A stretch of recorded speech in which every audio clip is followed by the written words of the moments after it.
It is my pleasure to join you today. My name is Tugce Conger, and I am honored to co-present with my former colleague at the City of Vancouver, Heidi Horlecker. And it is my pleasure to talk to you about cities, green infrastructure, and health. So let's dive in. And I will begin with the recognition that Fraser Health provides care on the traditional, ancestral, and unceded lands of the coastal Salish and equitable nations, and is moved to 32 First Nations within the Fraser Salish region. A very brief background on Fraser Health.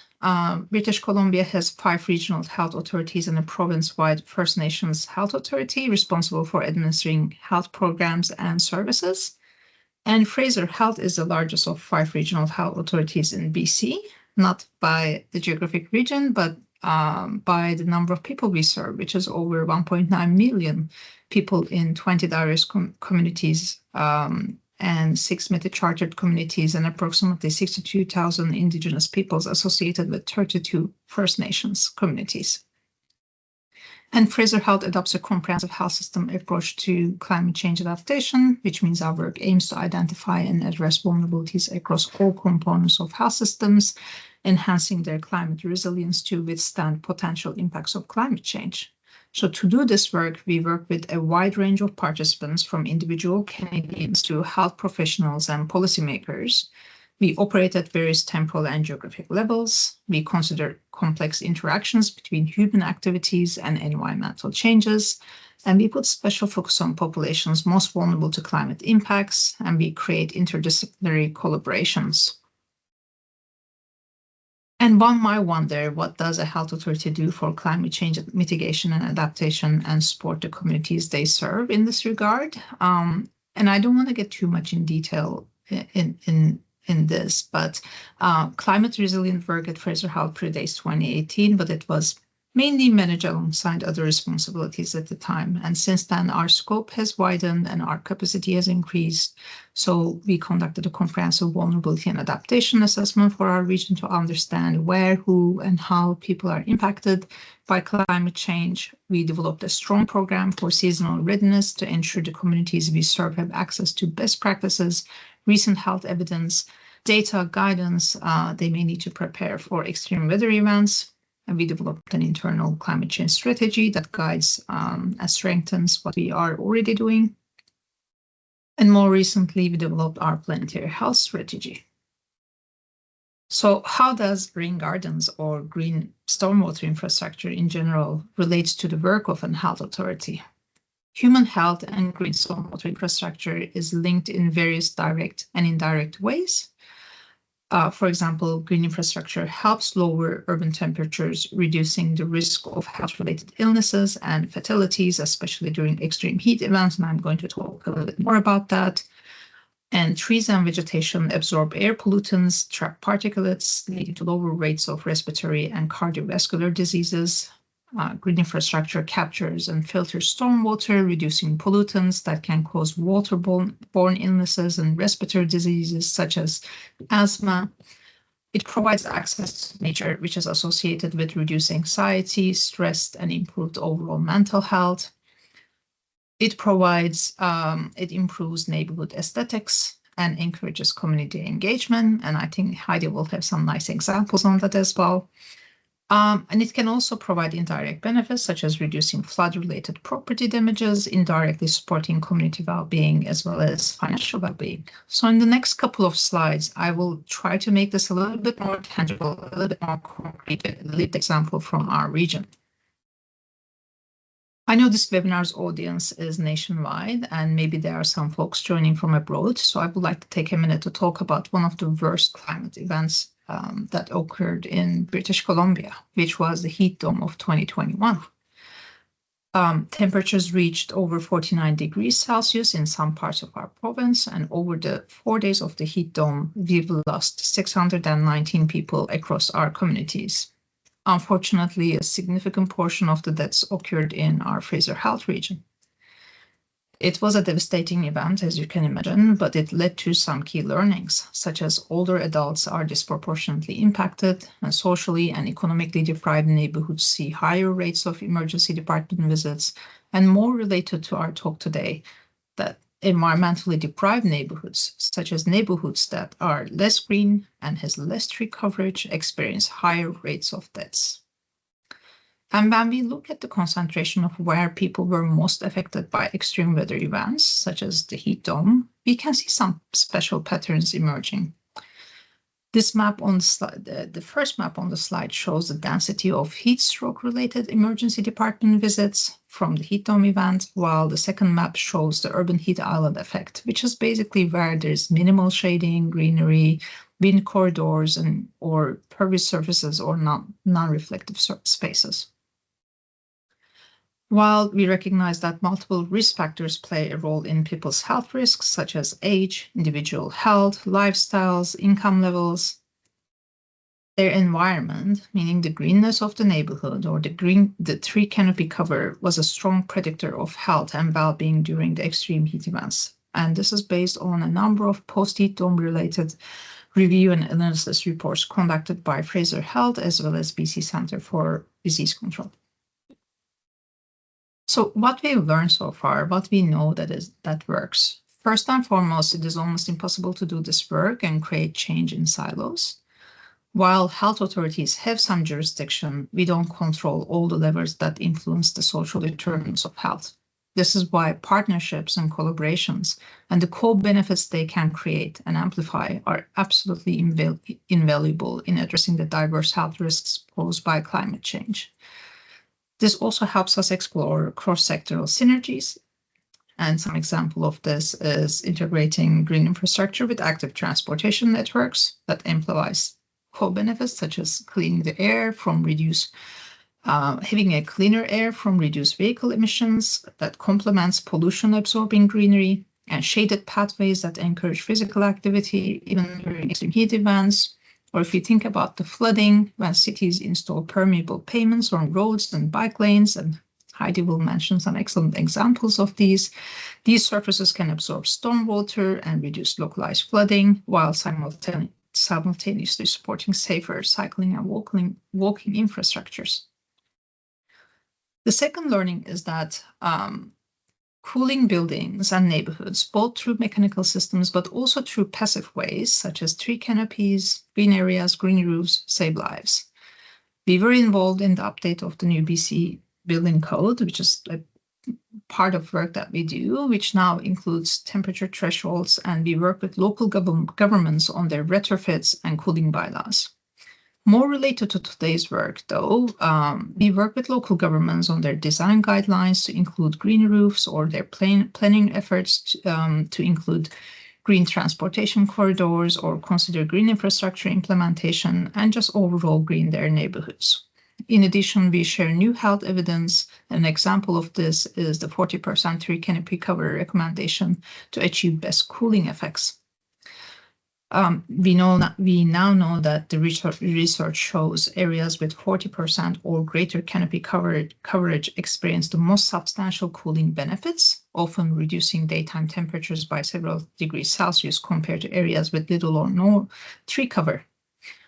And recently, we worked with one of our local governments and provided evidence-based data and a health lens to increase their proposed 25% canopy coverage target to 40% along the active transportation corridor.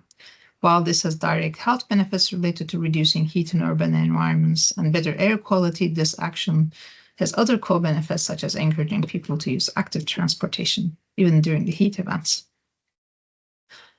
We also learned that people checking in on each other is instrumental, that the social connectedness through families, neighborhoods, neighbors, community groups is essential. And in a world that is increasingly isolating and densifying, creating cities, spaces, and housing that allows for gatherings, social interactions, and community building is not just needed, but it is a must. And there are numerous design elements that help to build these connections, both at the neighborhood level, but also the building level. And the especially important ones are those that can bring people together over common activities. And Heidi will give some excellent examples of how building green stormwater infrastructure can open up new and innovative ways to bring people together, contribute to the health and safety of one's neighborhood. And finally, when we shift our focus to greening our cities, the ripple effects are remarkable. Not only do we promote active transportation and enhance water management, but we also unlock a wide range of direct and indirect health benefits, from cleaner air and reduced chronic diseases to safer, more resilient neighborhoods. And by prioritizing upstream efforts like education, prevention, thoughtful urban planning, community resilience, we are proactively building healthier and more adaptive communities for the future. And I think ending with this note will be a great segue to Heidi's presentation on what that looks like on the ground and how local government actions, big and small, through water management, help us achieve healthier cities. Thank you very much for listening, and I'm now passing the stage to you, Heidi. Well, yes, thank you, Tugce, for sharing valuable insights on health and nature-based solutions from a local health authority's perspective. I work in local government at the City of Vancouver, and local governments can play a crucial role in shaping healthier cities. So over the next few minutes, maybe up to 30, I will walk you through the steps Vancouver is taking to integrate nature-based solutions for a more resilient and vibrant urban environment. I'll be highlighting key actions we've implemented, the lessons we've learned along the way, and the challenges we're continuing to address. By the end of the presentation, I hope to leave you convinced that green infrastructure and urban nature are not just aesthetic additions, but essential tools for improving health outcomes in communities everywhere. In place of a land acknowledgement for myself, I'm going to share a story about a reconciliation project that involved green stormwater infrastructure. In March 2019, the Museum of Vancouver hosted a one-week Reconciled Futures art camp, and 9 Indigenous youth aged 12 to 17 took part. They attended workshops and exhibits, they met special guests, and were mentored while designing their own sculptures which featured local birds and salmon. The sculptures were then prepared and installed by City of Vancouver staff in the Rain Garden Plaza at 63rd Avenue and Yukon Street. This particular plaza was the place that we installed the art that you can see in the photo. Yes, so this particular act of reconciliation is an example of our UNDRIP plan, and that it reflects First Nations culture in our public realm.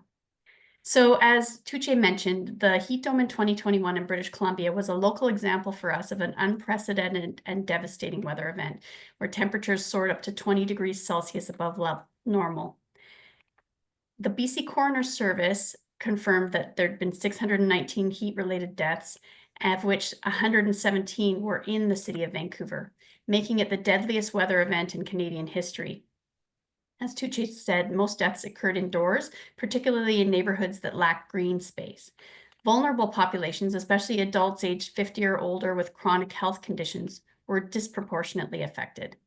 The heat dome underscored the urgent need for climate resilience and mitigation strategies in our city.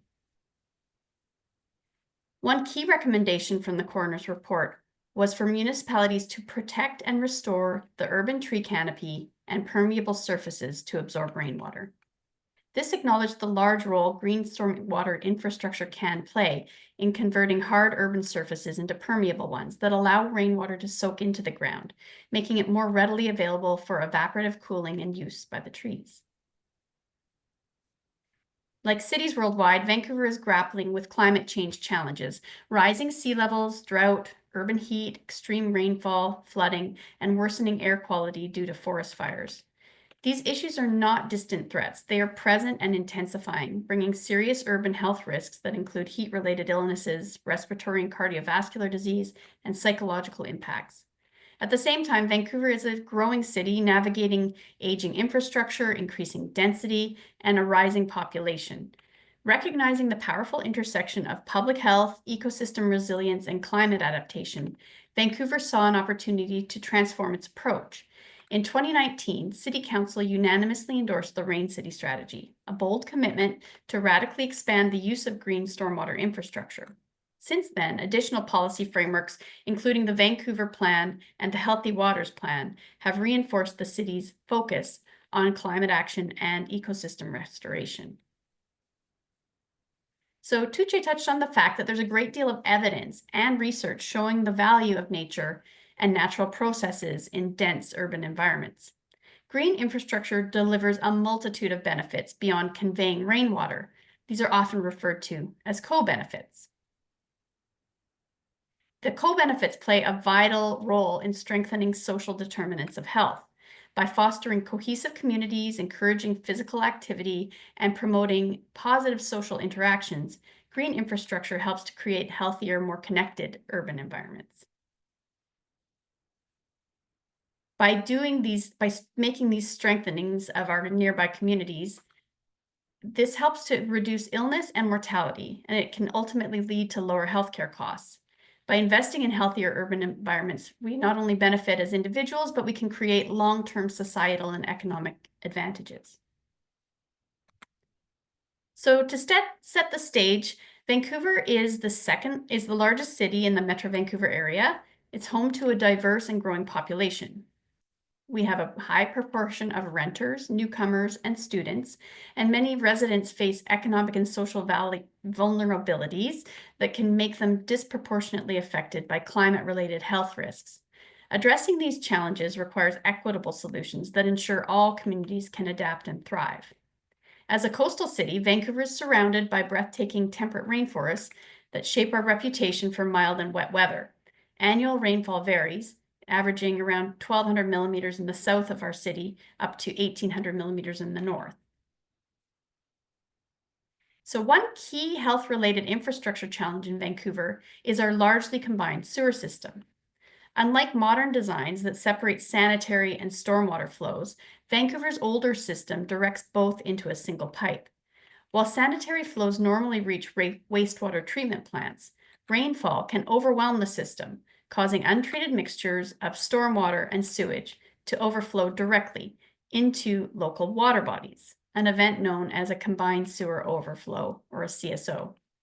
Vancouver is actively working to eliminate CSOs to align with regulatory requirements and enhance our local water quality. Water quality issues have tangible consequences for local communities. We have periodic no swimming advisories at beaches, and that highlights our ongoing pollution concerns. And for decades, it's been unsafe to harvest shellfish in our region. This is more than an environmental challenge. It represents the loss of an important cultural practice. For thousands of years, local First Nations relied on shellfish harvesting as a vital tradition deeply connected to their way of life. The local Tsleil-Waututh Nation, the people of the inlet, had a saying, "When the tide went out, the table was set." Embedding reconciliation with First Nations is a core priority of our work. Health outcomes for Indigenous peoples in Canada have been disproportionately affected by systemic racism, highlighting the urgent need for meaningful change. For over a decade, Vancouver has been actively working to improve cultural competency and deepen our understanding of First Nations perspectives. This commitment is reflected in the city's UNDRIP action plan, which was adopted in 2024 and prioritizes an integrated water management approach to safeguard and enhance local waters, aligning with the Indigenous stewardship values and reinforcing reconciliation in environmental action. So with Vancouver's context in mind, what exactly do we mean by green infrastructure? At its core, green infrastructure leverages vegetation, soils, and engineered systems to mimic natural processes for managing rainwater. Beyond effective stormwater management, this approach offers a range of co-benefits, and these enhance urban resilience and improve public health by creating more vibrant and livable spaces. By integrating nature into our built environment, cities can foster sustainability and address climate changes head-on.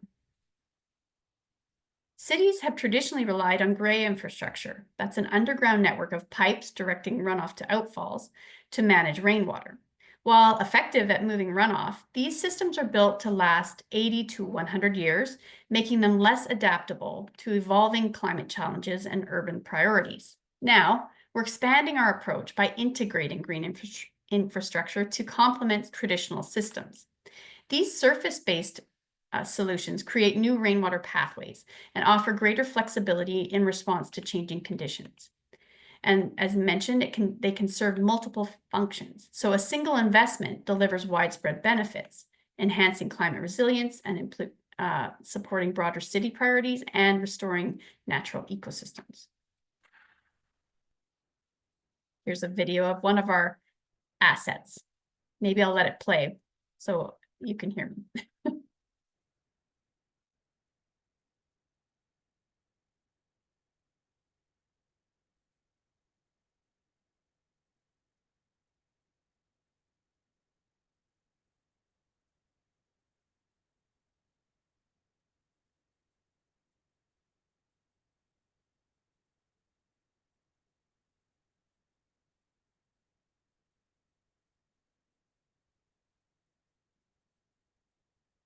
So our green infrastructure projects vary in scale, but they all aim to manage rainfall at its source. And in the video, this was a demonstration of how the system can function during a moderate rainfall event. This was a street reconstruction project at Pine Street and 8th Avenue, where 3 bioretention bulges were installed. The features efficiently managed 3,100 cubic meters of rainfall annually, while also creating small pockets of biodiversity, enhancing ecological health and urban resilience. There are a wide range of green infrastructure tools available at our disposal at a variety of scales and built forms. As you can see, not all of the tools have a green expression, for example, detention tanks or porous asphalt. And so for areas where reducing urban heat is a priority, the vegetated options that hold moisture could be prioritized. To date, we have constructed over 400 assets in Vancouver's streets and public spaces in 5 asset categories. We've been building GI in Vancouver for over 20 years, and since the creation of a GI team and adoption of the Rain City strategy, we've ramped up our implementation, upgraded design standards, and put programs in place for the longevity of these systems. Now that we've explored why Vancouver has embraced green infrastructure to build a healthier city, let's take a closer look at some of our recent projects and programs. Our largest installation to date is a blue-green system on 8 blocks of Richard Street in downtown Vancouver. A blue-green system is a larger scale network of connected park-like streets that's designed to manage water and land in a way that mimics natural processes. In a heavily urbanized environment, there is a lot of competition for street space. This project uses rainwater tree trenches and permeable pavement to capture and clean rainwater. The systems take up smaller footprints above ground, which make them a good GI solution for this space-constrained area. Beyond stormwater management, 100 newly planted street trees offer cooling in some of the most tree-deficient areas of the city, while also shading cyclists as they pass. The reconstruction of Quebec Street following redevelopment in the area provided a valuable opportunity to integrate green infrastructure. Bioswales and rainwater tree trenches were installed to capture and treat runoff from this busy arterial street. The bioswales feature weirs that slow the water's flow, allowing plants in the garden to filter and absorb the moisture for improved stormwater management. Meanwhile, rainwater tree trenches beneath the All Ages and All Abilities bike lane create additional soil volume and retain water, supporting healthier street trees while contributing to urban cooling and biodiversity. The Bioswale Plaza at 63rd and Yukon was one of the first projects completed by the new Green Infrastructure branch in 2018. Designed to serve both environmental and community needs, it features public seating, educational signage, and the remarkable public art from the Reconciled Futures project, which I introduced earlier. Guided by the community plan, this project addresses key priorities, including expanded access to green space, improved rainwater management, and enhanced neighborhood amenities. To achieve these goals, the design integrated innovative inlet systems, strategic planting schemes, and a sustainable approach to soil management, amending and reusing existing topsoil in place to maximize environmental benefits. We also have larger bioretention projects that serve as placemaking initiatives. These are cost-effective solutions that deliver multiple benefits. Working alongside our transportation group, we've completed several street closure projects, transforming roadways into vibrant spaces for active transportation and green infrastructure. These projects don't just improve a single block, they can manage rainwater across a larger area while creating new opportunities for public engagement and education. The St. George Rainway is transforming 4 blocks of St. George Street into a multi-use streetscape that integrates rainwater management, vibrant public spaces, and active transportation. Once complete, the project will filter 17,000 cubic meters of rainwater annually. That's the equivalent of over 113,000 bathtubs. It will add 35 new street trees, which sequester 335 kilograms of carbon per year and provide much needed urban cooling. And it will introduce 1,300 square meters of native and climate adaptive plants, creating an ecological corridor that supports pollinators and small birds. This St. George Rainway began in 2008, driven by a group of passionate volunteers who sought to honor a historic waterway in their Mount Pleasant neighborhood. This grassroots effort was instrumental in shaping the vision and outcome of the project. Once completed, the Rainway will feature, in addition to the stormwater and planted assets, the closure of 1.5 blocks to cars, expanding green space and pedestrian accessibility. We'll have one-way traffic in the remaining blocks, improving flow while maintaining vehicle access. We'll include removal of parking on 3 blocks, creating room for enhanced streetscape features, and an all ages, all abilities 2-way bike lane will run the entire length of the street. There will be 7 seating areas included, offering inviting spaces for rest and social interaction, and there will be a plaza with gathering space at Broadway, fostering community connection. By blending sustainability, accessibility, and public space enhancement, the Rainway is a great example of how nature-based solutions can transform urban spaces to be healthier and more vibrant. Here we have another video.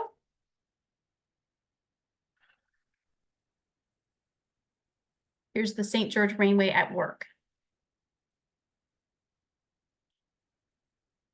So you can see at the closure of the video here that the flow over the weirs is at full laminar flow. And without this infrastructure, much of the water could have been flowing in sheet flow down the street and overwhelming the street, potentially contributing to localized flooding. Instead, this demonstrates how this solution can help cities adapt to extreme weather events.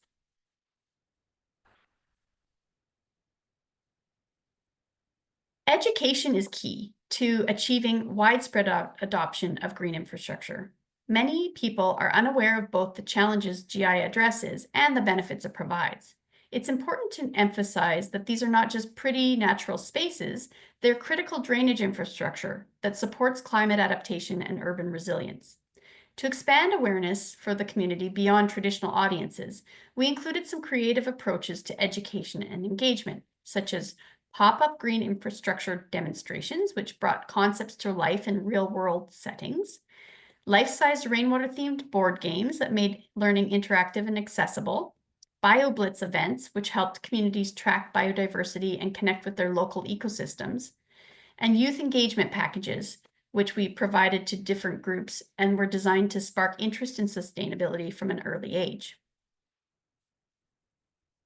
To guide our planting plans for the St. George Rainway and other projects, the Green Infrastructure team commissioned an ethnobotany study, ensuring the selection of culturally significant Indigenous species as part of our commitment to reconciliation.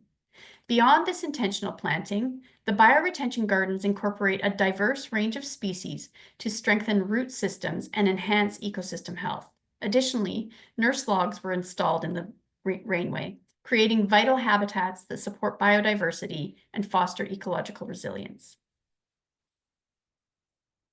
Beyond these large-scale blue-green systems, the city has successfully implemented localized bioretention using corner bulges and boulevards. These are favored by transportation engineers for their traffic calming ability, and they also offer an ideal opportunity to integrate green rainwater infrastructure, enhancing not just mobility, but also environmental resilience. By upgrading the spaces, they now deliver multiple benefits beyond their transportation and safety requirement, including stormwater management, urban cooling, and improved streetscape aesthetics. For those interested in exploring design strategies, we do have resources available on our City of Vancouver Green Infrastructure website that could help guide implementation. In collaboration with our urban forestry department, the Green Infrastructure branch is helping mitigate urban heat by supporting the health of new street trees in a light industrial area of Terminal Avenue that has little green space.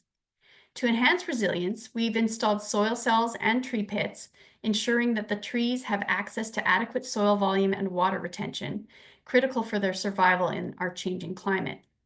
This initiative directly responds to the recommendations from the BC coroner from the heat dome, reinforcing the urgent need for cooling strategies in vulnerable urban areas. And on the topic of connecting with communities, we actively seek opportunities to build community partnerships around our GI assets. One recent success is the completion of Gibby's Field, a newly naturalized park in East Vancouver that features an ephemeral wetland, as you can see on the top left. Given its proximity to the nearby Tugce Elementary School, we collaborated with teachers to involve students in hands-on learning throughout the design process. Their contributions included helping seed Gibby's Field at the park opening and create stencil artwork during public engagement events last spring. These kinds of nature-based connections for children of school age foster physical and mental well-being for them. And they also bring that excitement and enthusiasm for the outdoors, these outdoor naturalized spaces back to their families. Various grants are available to support these types of learning experiences, and we've helped to support local teachers in pursuing those. It's noted that there's a want for expanded community participation and environmental education through these means. Additionally, local health authorities are often willing to provide letters of support for funding applications, which will strengthen these proposals and reinforces that broader understanding that there are health benefits from these initiatives. Community connection emerged as a key priority when we asked residents about their stewardship interests for our GI assets. Inspired by this feedback, we launched the Seeding Stewardship Program, a support initiative that fosters meaningful connections to land, water, and community through hands-on care of nature-based solutions in local neighborhoods. By engaging residents in stewardship, this program strengthens ecological awareness while deepening community ties. As we reflect on the green infrastructure initiatives we've been implementing in Vancouver, we've gathered valuable lessons along the way. One of the key challenges we've encountered is shifting our collective mindset to embrace more naturalized spaces within urban settings. This applies to those building and retrofitting our cities, as well as the people who live within them.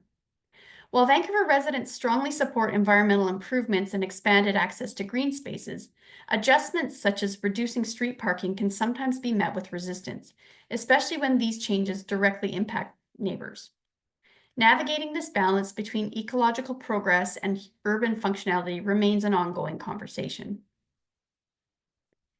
One additional key challenge of managing the crowded right-of-way is maintaining required offsets from existing utilities and foundations, as outlined in water design guidance and the National Building Code. Several concerns arise from these requirements, including ensuring access for necessary repairs and replacements to existing utilities, mitigating the risk of stormwater intrusion into drinking water systems, and preventing infiltrated water from seeping into buildings where structural damage and long-term maintenance issues are of concern. Traditionally, water mains have been subject to a long-standing 3-meter offset requirement, 3 horizontal meters, from storm sewers, manholes, and more broadly, any form of stormwater management infrastructure. Where green infrastructure is included in this interpretation, the restriction effectively limits our available right-of-way by half, as you can see in the diagram on the left.